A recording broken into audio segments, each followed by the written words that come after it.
It's the e-commerce master plan podcast. Here to help you solve your marketing problems and grow your e-commerce business. Cutting through the hype to bring you inspiration and advice from the e-commerce sector and beyond. Here's your host, Chloe Thomas. Hello and welcome to the latest e-commerce master plan podcast. I'm Chloe and it's great to have you listening. In today's episode, we're getting into the world of craft. Just how do you grow a business that provides the supplies necessary to indulge in a hobby? Before we get into all that, let's remember who our sponsors are, because without them, the podcast wouldn't be possible. So please do check them out. This episode is brought to you by SendPro Online from Pitney Bowes. SendPro Online makes it easy to save time and money, no matter what you send or ship, and you'll always get the best rates and never overpay. With SendPro, you can compare shipping rates between carriers, plus save 5 cents a letter and up to 40% off USPS priority mail shipping. As a listener, you can get a free 30-day trial and a free £10 scale, but only when you visit pb.com/masterplan. That's pb.com/masterplan. Today's special guest is Alana Banks. Alana is the founder of Fridays Off Fabric Shop, an online-only fabric store with a monthly subscription club. Alana launched the business in March 2013, and nearly 6 years on, they're achieving sales of over $150,000 per year.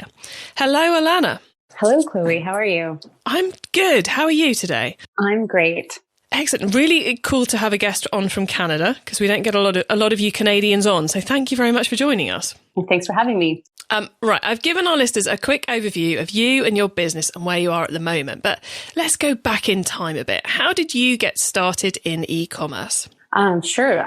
So I started in 2013, and I started really without the thought that this would become sort of my full-time job or a business. I started it mostly as an experiment, really. I was working full-time in a public relations agency, and I was also teaching at a community college in Toronto, and I was pregnant with our second son, and I thought, hey, let's just add something extra onto this pile of stuff that I'm doing. Why not? Yeah, exactly. I was really interested in e-commerce, and Shopify was relatively new at the time. I was also kind of dreaming about maybe an exit strategy for myself in the public relations world. So I just got started thinking about ideas on how to start an online business. And I was really into sewing and buying fabric and buying really cool fabrics from small boutique shops in Toronto. And my sister-in-law, actually, she was the one that said, why don't you start an online fabric store? Because there's really not much available in Canada when it comes to buying modern, cool prints online. And so I just thought about it a bit, and I had been following some other online shops in the US that I thought were really cool. So I just modeled my store after the ones that I thought were doing well in the US, and got to work right away, sourcing products and figuring out what I would want to carry. Because that's one of the biggest difficulties in any business, isn't it? Is trying to work out what products to carry. But when it comes down to cloth, that's, I would imagine, somewhat more difficult, because there's endless choices, aren't there?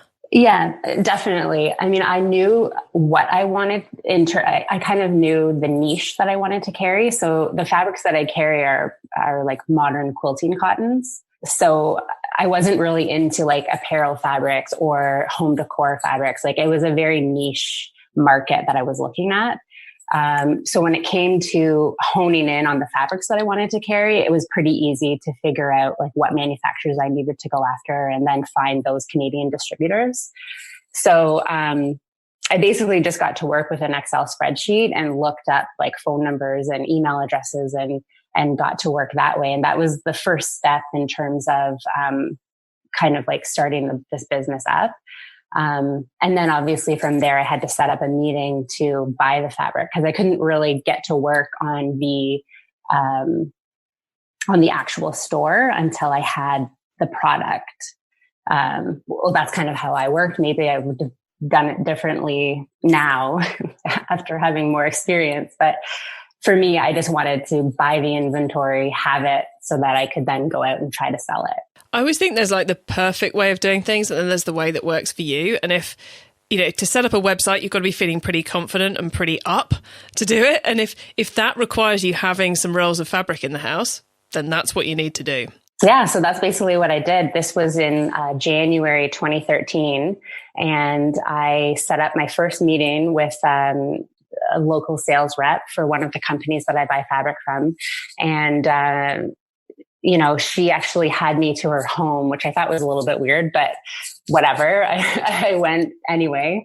And she showed me a bunch of fabrics, and we clicked right off the bat. And to this day, I call her my fabric mama, because she kind of took me under her wing and really helped me hone the craft of choosing fabrics and coordinating them and like figuring out what would work.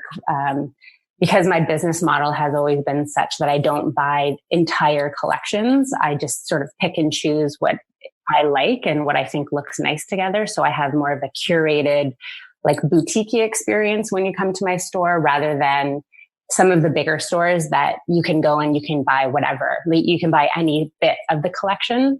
So she really helped me and guided me through the whole process of buying the fabric. And since then, like, we've become great friends, and she has been extremely helpful and encouraging and supportive. So it was a great meeting, and I feel like it was just kind of meant to be at that time. So I bought a bunch of fabric that, I had a small budget of money that I just had saved.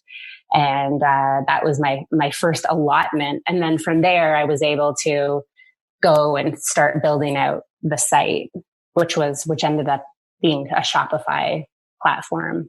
Got you. And given you're on Shopify, you must have a few widgets and plugins that you would like to rave about. So what might they be?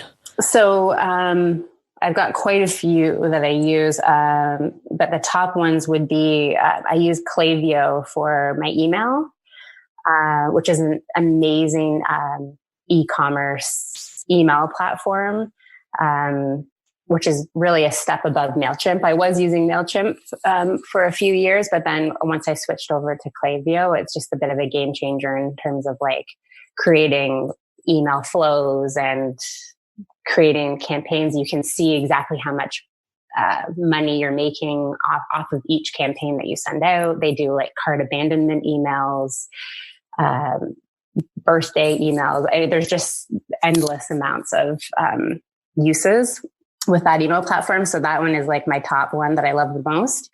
I use Recharge for my subscription club, and then Yotpo for customer reviews and referrals. Also, I just switched over to Smile, which is a Canadian app for their customer loyalty program. So like rewards and like offering discount codes and stuff like that for my customers. I guess your customer base have the potential to become very loyal, don't they? Yes. When your next kind of selection comes out, they're there wanting to get X, Y, and Z. Then they're working on a blanket or a quilt or something, and they're like, right, I need more pieces and all the rest of it. So I guess loyalty apps can work very well for you. Yes, they work really well. In fact, our return customer rate is at 63%, which is quite high. I didn't really know this, but talking to other people in the industry, they're always kind of blown away by that figure because it is a pretty good retention rate in terms of my loyalty in the customer relationship that I have. Yeah, that is 63% is seriously high. For those of you out there listening who are nowhere near that, don't worry. That is quite unusual. So congratulations. Thank you. And I mean, it has taken me some time to get up to that number. It hasn't always been that high. But, through the years, people have found out about me, and shops have opened, shops have closed, especially in Canada, which is also a very small market. So it's nice to have that customer relationship and community. Definitely. And just before we kind of get into a bit more about how you've gone about growing the business and building that community, what does your team look like? Is it just you? Are you outsourcing a lot? Have you got more members of staff around you? What's the team like? So the team, I mean, primarily is me. I do most everything. I do have an assistant that works with me to help with cutting orders and packing orders. And she works with me for about 10 hours a week. So that is extremely helpful. I also have a bookkeeper that I outsource that type of thing. And that's a recent development, but it was just getting too much for me to manage the books, and accounting is not my strong suit. And then I also have someone that I use here and there for my Facebook ads, just to help me with that, because it's not my wheelhouse either. And for anybody out there who is doing Facebook ads for their business, it sometimes can feel like you're bashing your head against a wall. Like sometimes the campaigns work and sometimes they don't. So having someone that's an expert in that area has been really helpful for me. I guess my number one team member or team player is having a business coach. I've worked with a few, but most recently I've been working with a coach, and he's been an integral part of the growth and just support of my business. So he's also a big part of my team. I guess my own like cheerleading squad, for lack of a better word. Very cool. Okay. Well, I said we kind of get into the marketing side of things and the community side of it. So on the marketing side, obviously you had a background in PR before you started this business. So has that been your go-to marketing method, or have you found others that have become essential to you? I wouldn't say PR, straight up PR has been it for me. But obviously having those communication skills and knowing how to get the word out there has been huge, especially when it comes to social media, knowing strategies that work in terms of just like fostering a community, and using the email list as well, and communicating with my customers that way. That's just kind of part of my wheelhouse in terms of like writing and creating content. That definitely put me at an advantage for sure. And because I came from a public relations agency, it was kind of just drilled into my head. Client relations was always like top priority. So I've always just treated my customers as though they were my clients. So if they email me, I make sure I get back to them right away. I don't let people wait. I'm extremely thorough when it comes to sort of like those welcome emails or, the order confirmation email. Like I lay out like when they can expect to receive their fabric, when it's going to be cut, how they can reach out to me if they have questions. So I guess I'm overly thorough when it comes to communicating with people, but the customer really appreciates that. And I've been told that they appreciate it as well. So I'm not sure you can be overly thorough. I'm not sure that's possible when it comes to customers, because there are, knowing when it's going to be dispatched, knowing when it's going to be cut, those are kind of really straightforward things that should be there. And I think customers increasingly expect it as well. So it's not just oh, that's very nice of them. It's why haven't they? If it's not there. So I think you have to go easier on yourself. But I just find like my own experiences shopping online, like a lot of the times it's not there. It's just a canned email and I want more, and I think the customer, you're right, customers are looking for more. They're expecting a very thorough answer. So when you just get that canned confirmation, it's a little bit disappointing. And you mentioned social media part of that mix. So it's the email communications, the customer service communications, and also the social media side of things. Have you found any particular platforms are making the biggest impact for you? I think for me right now, Instagram, I'm very engaged on Instagram, and it's the best platform in terms of having a conversation with my customers. I'm not as active on Facebook anymore as I used to be, but I think that's sort of felt across the board. I feel like more people are more engaged on Instagram than Facebook right now. So those are the only two platforms that I really use. I mean, I use Twitter rarely, and I should probably use Pinterest a little bit more, but I don't have time. I don't have the bandwidth to do it all. So for me, Instagram and Facebook are the big ones. I always think it's better to do one or two really well than it is to try and do everything. Mm-hmm, totally. And not just for social media. Probably that goes for everything in life. Do you find in this kind of community side of the discussion, do you find that your subscription customers require a different type of communication and community than those who are just buying products now and then? A little bit. I do. I don't really separate the two. A lot of my subscribers are actually just regular customers as well. But I do communicate with them because as being a subscription club member, you have the opportunity to add to your cart. So because they're receiving a bundle of fabric every month from me, I do communicate to them and say, we're getting close to the end of the month. If you want to add anything to your cart to get free shipping, please do so now. So I do communicate with them that way. And then obviously once the bundles are sent out, I post pictures and then people comment on it. And it's sort of like a little group of excitement to see like what's coming that month. I'm not sure I've heard of a subscription box before where you can add extra items in from the general shop because there's a box coming to you anyway. Oh, I think you're the first I've heard allowing people to do that, but it makes so much sense. Yes, it's great. And the customers appreciate it because they basically get free shipping. It's helpful it's definitely a helpful thing and something that it just started kind of recently in the last 1 or 2 years. But definitely something that the subscribers take advantage of.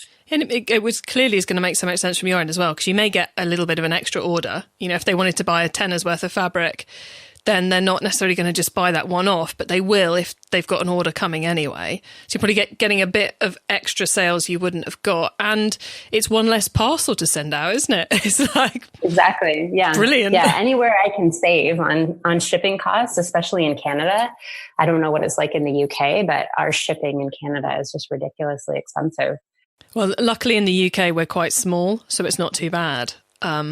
We don't have the geographical challenges that you guys do. Right. Thankfully. And we also have the Royal Mail, bless them. They are legally committed to charge the same amount to deliver to any address in the United Kingdom, whether that's nice. It's on one of the Scottish islands or whether it's in the middle of London. So we have a default option that's a standard price, no matter where someone is in the UK, which is something which those who don't speak to people in other countries trying to do shipping aren't fully familiar with quite how awesome that actually is. Not great news for the Royal Mail.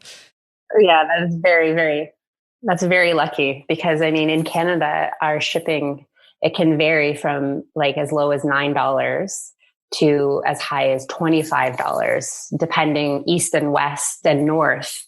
Right. And it's definitely just because of the geography of our country and how big it is and how far things have to go. But for me, it's taken me literally 6 years to really figure out shipping. Like I've done flat rate shipping. I've done free shipping. I've increased my prices of my products so that I could like accommodate, you name it, I've done it when it comes to shipping. But I think now we're in a bit of a groove. So what does the groove look like? What have you settled on? Well, we've just settled on the calculated carrier shipping that comes through Shopify. So I use Shopify shipping. I've hooked it up with Canada Post, which is our shipping method. And basically, when an order comes in, all the items in my store are weighed. And then there's sort of like a preset package size. And from there, it can be calculated how much the shipping rate will be through Canada Post. Sometimes it's off by maybe like a dollar or two, but it's fairly accurate. I don't make any money, obviously, on shipping. In fact, I most of the time pay money out of pocket for the shipping. But right now, it's working the best. And I'd love to offer free shipping. But, from time to time, I do a special sale where I do offer free shipping. And I do offer free shipping for orders over 150. And I also make it, I accommodate it as well. If you're part of the subscription club, then you can have like once a month free shipping. So, I know it's a pain point for a lot of customers and I try to accommodate it as much as I can. But at the same time, I can't pay for all the shipping.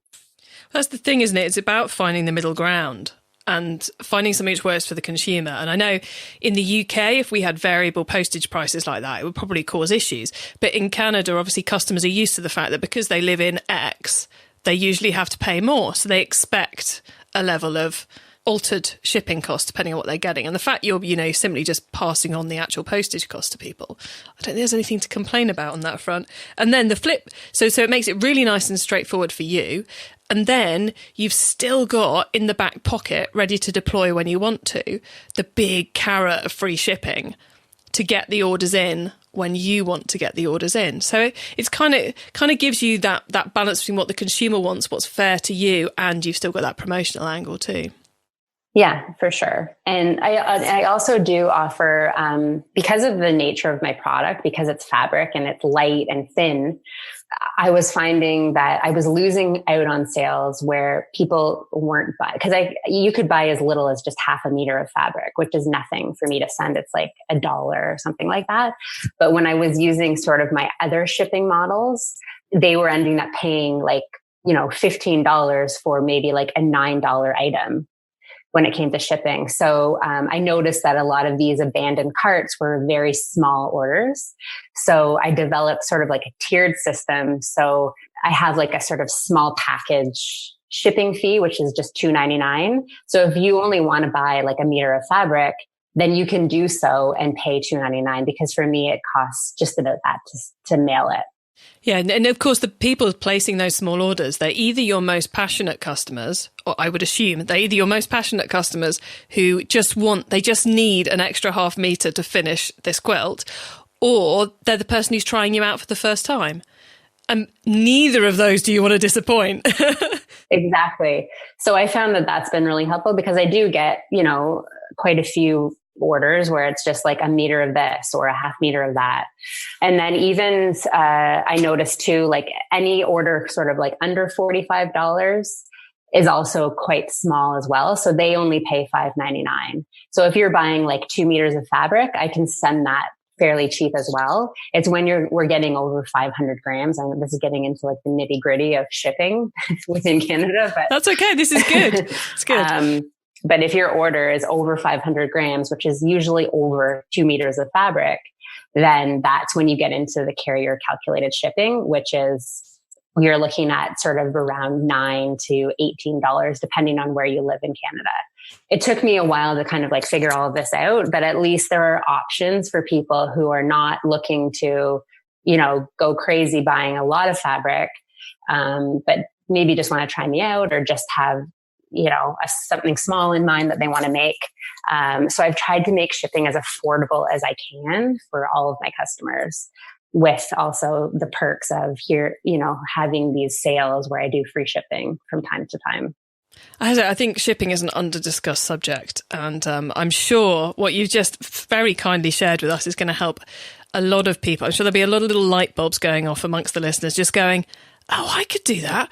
Oh, that would solve the problem, because it makes such a difference both to the logistics on the back end and to the customer experience on the front end. So thank you for sharing so much of the detail on that. It's much appreciated. Yeah, you're welcome. E-commerce Master Plan is supported by some of the greatest companies in the e-commerce sector. Here's a reminder of who they are. Shipping is complex. Now there's a better way to manage it all.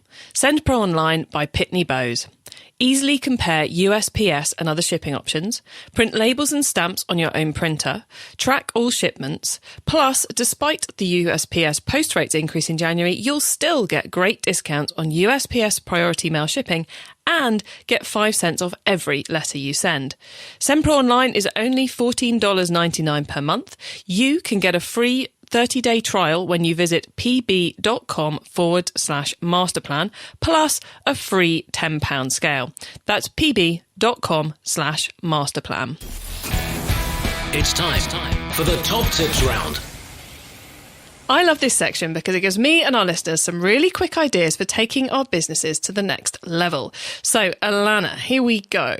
The book top tip. If everyone listening to this podcast agreed to take Friday off and read a book to make their business better, which book would you recommend? Okay, so this is not really a business book, but it's one that I read just before Christmas and I devoured it.